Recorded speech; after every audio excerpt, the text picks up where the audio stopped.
Hello gamers and welcome back. I'm Rob, of course, or Warshack if you want to call me by my in-game name. And to continue on from our aggro and mid-range budget decks, we are now going to be looking at the top 5 control budget decks that I would build if I was, a beginner to intermediate Hearthstone player.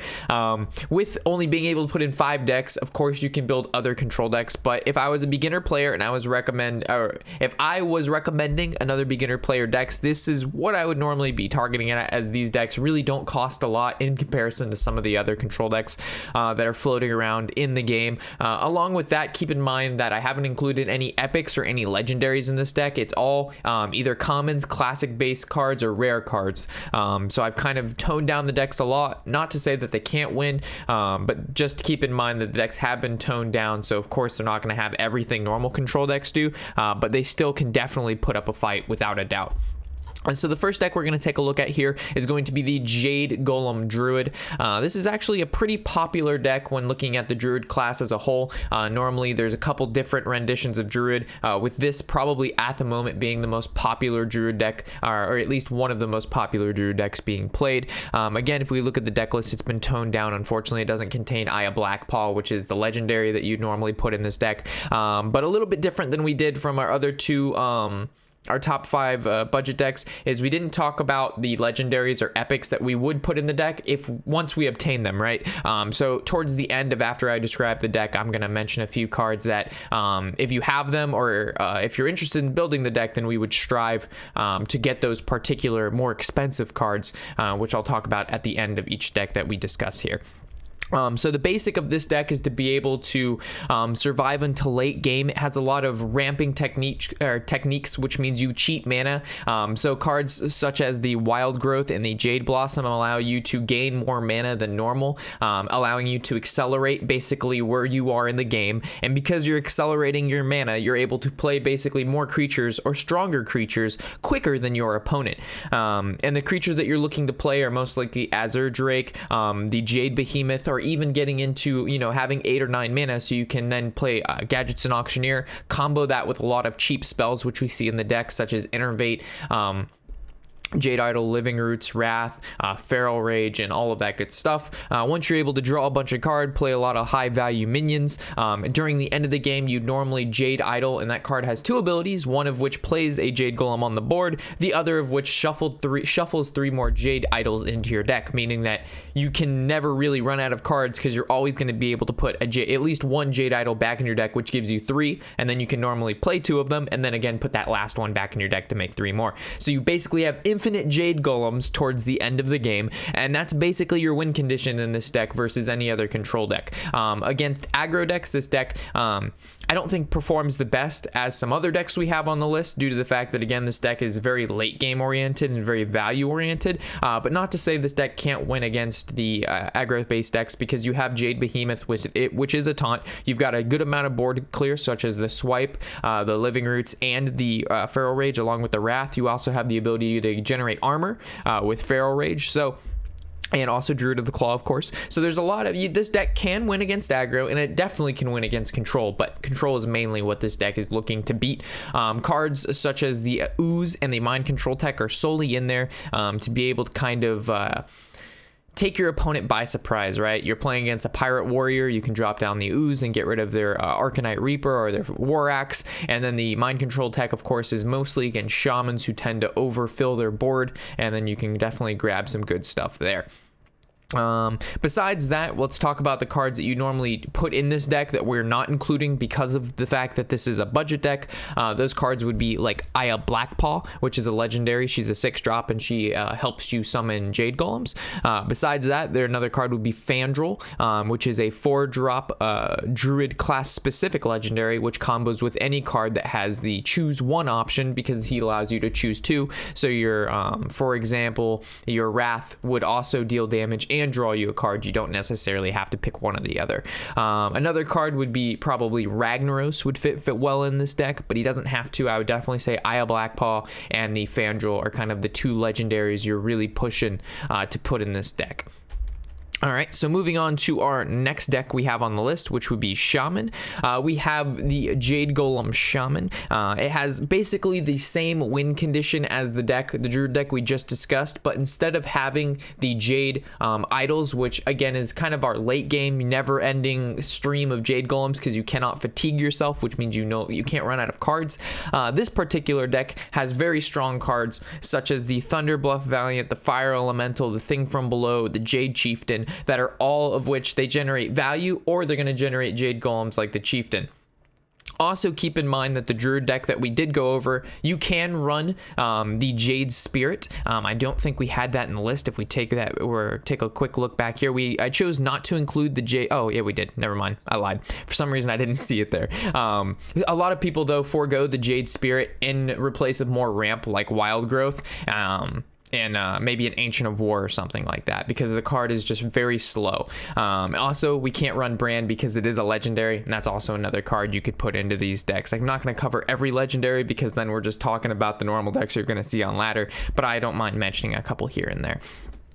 So like I said, this deck runs very similar to the Jade Druid deck, as in you want to summon your Jade Golem cards as soon as possible, but on top of that, you have the ability to summon other cards, like I mentioned, like the Thunderbluff and the Fire Elemental. The reason the Lotus Agent's in here is basically the Tekken replacement of, again, Aya Blackpaw and things of that nature, the legendaries we not putting in the deck, because the Lotus Agent can actually generate you other cards that make Jade Golems, such as the Jade Claws, a Blackpaw, things of that nature.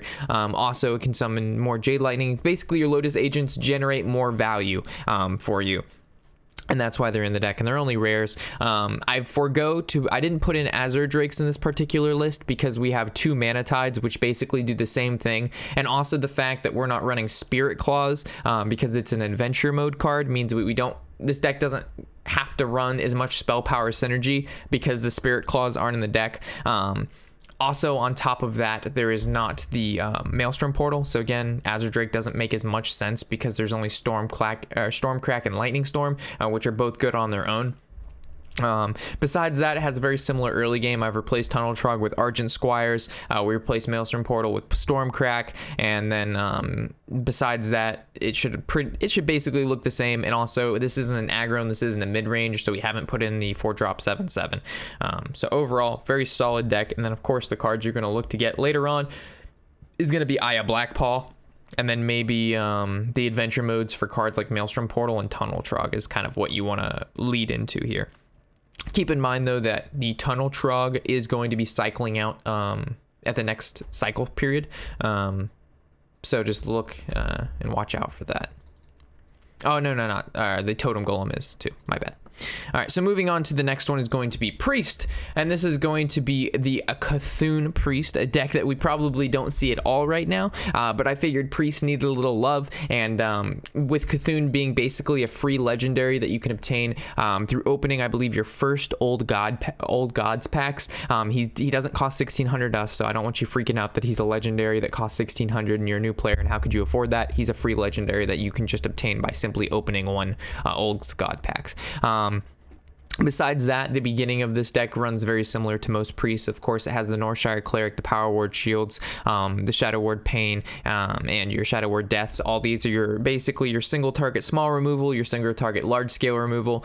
Because we don't have Excavated Evil or Dragonfire Potion, because those are both an adventure-based card and an epic card, we've included the Alkanized Soul Priest with the Circle of Healing, which is your field clear. And every other card is basically just a rare or a common. Normally, you don't play Shifting Shade unless you're playing maybe a N'Zoth Priest deck. Again, N'Zoth isn't the free legendary. Cthulhu was, so that's why this is a Cthulhu Priest. But the reason that the Shifting Shade is in this deck is because it's going to generate a card from your opponent's deck, which could be an epic or a legendary. So playing a card that your opponent's going to have to use a card to get rid of, that card can then generate you another card, giving you more value than normal cards. Plus, that card could be a pretty rare card or a card that you couldn't obtain because you can't afford it yet. So I actually think Shifting Shade is a very good card. Besides that, again, this is a control deck aiming to buff up your Cthulhu as, I wouldn't say as fast as possible, but throughout the game you're wanting to sustain. You don't want to lose board control too bad. You're playing your Cthulhu minions. Every time Cthulhu gets a buff, he does that much more damage. Then when you play your Cthulhu, if you either don't kill your opponent and they kill your Cthulhu, you can go ahead and Doom Caller. Doom Caller puts Cthulhu back in your deck and allows you to play him again for additional damage and another win condition. Keep in mind again that Bran would be definitely a card that you would put in this deck, but unfortunately Bran is from adventure mode and these are budget based decks. With that said, we're going to be moving on to Warrior.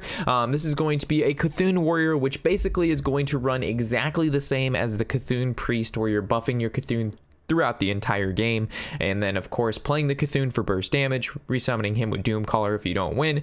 The only difference in my opinion is Warrior, instead of having cards like Soul Priest for field clear, you're going to have cards like Execute and Shield Slam. We haven't included Shield Slam because again it's an epic, but Execute is a basic warrior card which is very easily obtainable. Instead of using heals, we're going to gain armor, which is technically the same thing as healing, but unfortunately you can't give creatures armor. You are gaining armor, but the benefit versus armor to healing is that you can't heal yourself over 30 life, which is the max life pool, right? But you can gain armor over 30, which allows you to, you could have 30 health and 30 armor, which technically at that point you'd have 60 health, which is quite nice. But besides that, the deck runs very similar. Again, some cards that you would look to put in this deck are of course Bran, and then from there you would definitely want to put in Brawls, which is basically your large scale field removal. We don't have Brawls because again they're epics, but they're definitely cards to look towards. On top of that, Shield Slams are very important. Again, those are epics. And then besides that, probably Emperor Tharzan, because that allows you to make two Doom Callers or two Cthulhu's into your deck, because you would have Doom Caller, you'd have Bran, and then you would use Emperor Tharzan, discount either one, reducing the mana cost. Then you would go Bran, Doom Caller, make two Cthulhu's if your Cthulhu has died, and then you've Emperor Tharzan those two creatures, which is normally the combo with this deck. It's not as popular anymore because of Pirate Warrior and Pirate Warrior, but we covered Pirate Warrior in our aggressive base warrior list. But this is again one of the cheaper control warriors you can build by far. Moving to our last deck here, we have again another Cthulhu deck. The reason that we've chosen the Cthulhu and the Jade Golem is because those are the cheapest kind of budget decks that we could build that will perform the best. It's not that these are the only ones, it's just overall these, for being budget decks, are going to kind of perform the best for you because you can get the best bang from your buck based on the creatures and minions available to the players first starting out and whatnot. So hopefully that covers that. So again, with it being a Cthulhu deck, it definitely runs similar to all the other Cthulhu decks where you're constantly buffing your Cthulhu and looking to play them. Of course, it has the Doom Caller to bring them back. But this deck, I would have to say, has a little bit of a mixture in between the Warrior and the Priest, right? So you're summoning some good creatures, but you don't have the greatest single target removal, but you also have a wide range of options such as Wrath, Feral Rage, Swipe. You also have the ability to draw a bunch of cards and ramp with the Nourish and the Wild Growth. You have small removal such as the Living Roots and the Disciple of Cthulhu. So it's kind of, with all the Cthulhu decks, you're gonna see a similar trait to them, but definitely each class has its own niche of how to play that particular Cthulhu deck, whether it be Priest, Druid, or Warrior. And the reason I decided on these particular decks is because normally these are the Cthulhu decks that perform the best, the best one in my opinion is either Warrior or Druid, followed by Priest, only because Priest, once you lose the board, it's very hard to get it back unless you have the Soul Priest Circle of Healing for basically the only field clear you have in the deck besides the very small AoE that Holy Nova has. So those are my thoughts on that. Again, with this being a Cthulhu deck, some cards that you might look to get would be Bran, which is very important, and also I forgot to mention this with the other Cthulhu decks at the beginning when we covered Priest. Twin Veclor is a very, very important Cthulhu card, which it's a 7 mana 4/7, and it says if your Cthulhu is at the stats of 10/10 or higher, basically summon another one, so you get 2 4/7s with taunt for 7 mana, which is really, really powerful. So that's definitely a legendary that fits very well into Cthulhu decks. I'm probably going to get a couple comments mentioning that I forgot him, but I did mention him at the last deck here. I don't know why it slipped my mind, but he's definitely a very powerful Cthulhu card that you're going to want to include. Bran is another one, and then also in this deck you can fit in Fandral, just like I mentioned in our Jade Golem Druid deck. So you can't really go wrong with any of those.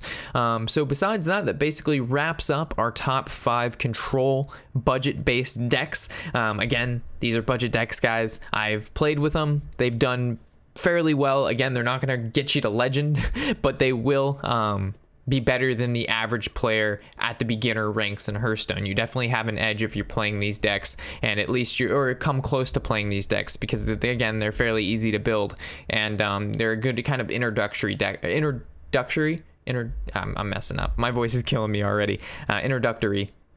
You guys know what I mean. Starting place in Hearthstone. As always, guys, hopefully you've enjoyed, and I'll catch you in the next episode. Of course, I'm Warshack, and happy whatever the hell day it is.